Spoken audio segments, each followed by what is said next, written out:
Time యూపీఎస్సీకి tuitions only in Tirumala IAS institute Chaitanyapuri. Call చేసి ఇప్పుడే జాయిన్ అవ్వండి. టీడీపీ నేత దారుణ హత్యతో ఒంగోలు ఒక్కసారిగా ఉలిక్కిపడింది. టీడీపీ అధికార ప్రతినిధి మాజీ ఎంపీపీ అయిన ముప్పవరపు వీరయ్య చౌదరిపై దుండగులు దాడి చేసి దారుణంగా హత్య చేశారు. పద్మా టవర్స్లోని తన ఆఫీసులో వీరయ్య చౌదరి ఉన్న సమయంలో ఆయనపై దాడి జరిగింది. ముసుగులు ధరించి వచ్చిన ముగ్గురు దుండగులు కత్తులతో ఆయనపై దాడి చేశారు. ఈ ఘటనలో వీరయ్య చౌదరికి తీవ్ర గాయాలయ్యాయి. స్థానికులు వెంటనే గమనించి వీరయ్య చౌదరిని ఆసుపత్రికి తరలించారు. అయితే అప్పటికే ఆయన చనిపోయినట్లుగా తెలిసింది. ఇక వీరయ్య మృతితో ఒంగోలులో ఉద్రిక్తత వాతావరణం చోటు చేసుకుంది.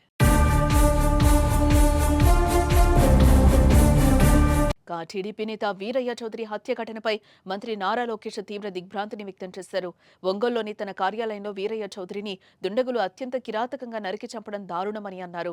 యువగళం పాదయాత్రలో తనతో పాటు అడుగులు వేసిన వీరయ్య చౌదరి పార్టీలో ఎంతో క్రియాశీలకంగా పనిచేశారని మంత్రి లోకేష్ గుర్తు చేసుకున్నారు. హంతకులపై కఠిన చర్యలు తీసుకోవాల్సిందిగా ఇప్పటికే పోలీసు యంత్రాంగాన్ని ఆదేశించామని, వీరయ్య చౌదరి కుటుంబానికి పార్టీ అండగా నిలుస్తుందని మంత్రి లోకేష్ భరోసానిచ్చారు. మరోపక్క ఒంగోలులో టీడీపీ నేత వీరయ్య చౌదరి దారుణ హత్యపై హోంమంత్రి అనిత స్పందించారు. వెంటనే జిల్లా ఎస్పీకి ఫోన్ చేసి మాట్లాడారు.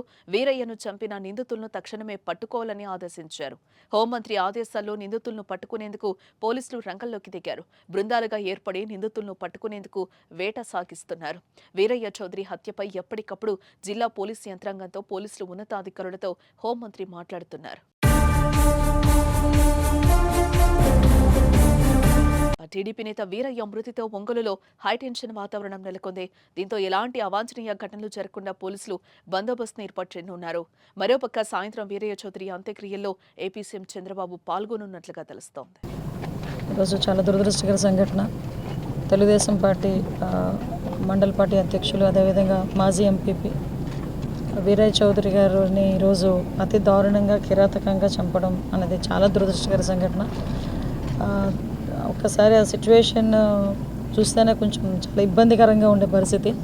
ఎందుకంటే ఇప్పటి నుంచో తెలుగుదేశం పార్టీ నమ్ముకున్న వ్యక్తి, అదేవిధంగా ఒక మంచి వ్యక్తి, చుట్టుపక్కల అంతా కూడా మంచి పేరున్న వ్యక్తి. మరి ఇటువంటి ఏ కారణాలతో అక్కడ చంపడం అనేది జరిగిందో తెలియదు, కానీ ఇమీడియట్గా పోలీస్ డిపార్ట్మెంట్ వాళ్ళు కూడా అక్కడ చేరుకున్నారు. సంఘటన జరిగిన వితిన్ 20 minutes సాక్షాత్తు ఎస్పీ గారు కూడా సంఘటన స్థలానికి చేరుకోవడం కూడా జరిగింది. ఇమీడియట్గా అరౌండ్ 12 బృందాలను కూడా 12 బృందాలను కూడా ఏర్పాటు చేస్తున్నాం. అన్ని బృందాలకి కూడా డిఎస్పీ లెవెల్ ఆఫీసర్ని కూడా మేము ఎండాస్ చేస్తున్నాం. మ్యాక్సిమం అన్ని చోట్ల కూడా వెతకడం స్టార్ట్ చేసాం. ఇక్కడ టెక్నికల్గా కూడా వాళ్ళు ఎక్కడెక్కడైనా దొరుకుతారని చెప్పి టెక్నికల్గా అన్ని ఆస్పెక్ట్స్లోని కూడా మేము ఎంక్వైరీ చేసుకుంటున్నాం.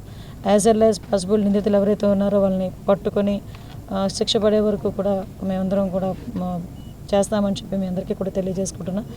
ఇటువంటి సంఘటనలు జరగకుండా చూసుకునే బాధ్యత కూడా తీసుకోవాలి. ఈరోజు సీసీ కెమెరాస్ సంబంధించి వాళ్ళ ఫుటేజెస్ కానీ అవన్నీ కూడా తీసుకుంటున్నాం. మాకు అంటే కొన్ని ఇష్యూస్ ఎంక్వైరీలో ఉన్నాయి కాబట్టి అన్ని విషయాలు మీకు కూలంకషంగా చెప్పలేకపోతున్నాం. బట్ ఎట్టి పరిస్థితుల్లోనే యాజ్ ఎల్ యాజ్ పాసిబుల్ మేము నిందితులైనా పట్టుకొని తీరుతాం, వాళ్ళకి శిక్ష పడేటట్టు చేస్తాం. వాళ్ళ వీరయ్య చౌదరి గారి మృతికి మేము శ్రద్ధాంజలి ఘటిస్తూ వాళ్ళ కుటుంబానికి ప్రగాఢమైన సానుభూతిని తెలియజేసుకుంటున్నాం. లేదంటే డిఫరెంట్ మోటివ్స్ వస్తున్నాయి. బట్ మనం ఒక్కదాని మీద మనం కన్ఫర్మేషన్ లేకుండా చెప్పకూడదు. అన్ని యాంగిల్స్లోనే చూస్తున్నామండి. అంటే ఒక రాజకీయ పరంగా చూస్తున్నాము, వ్యాపార పరంగా చూస్తున్నాము, కుటుంబాల పరంగా చూస్తున్నాము. అన్ని యాంగిల్స్లోనే కూడా చూడాల్సిన బాధ్యత ఉంది కాబట్టి చూస్తున్నాం. ఇమీడియట్గా గౌరవ సీఎం గారి ఆదేశాల మేరకు నేను కూడా ఇప్పుడు ఈ టైంలో ఇక్కడికి రావడం జరిగింది. అదేనండి, మేము అన్ని యాంగిల్స్లోనే చూస్తున్నాం. ఒక యాంగిల్నే కాదండి, పొలిటికల్, ప్రొఫెషనల్గా ఉండేది కానీ, బిజినెస్ పొజిషన్ కానీ, ఫ్యామిలీ ఇష్యూస్ కానీ అన్ని యాంగిల్స్లోనే చూస్తున్నాం. అది ఇప్పటికీ మీకు 12 బృందాలు ఆల్రెడీ ఫీల్డ్ మీద ఉన్నాయి. 12 బృందాలు ఆల్రెడీ ఫీల్డ్ మీద ఉన్నాయి. మీరు చెప్తా ఉండి ఒకసారి సిచ్యువేషన్ చూసుకొని అన్ని విషయాలు మీకు చెప్తాను.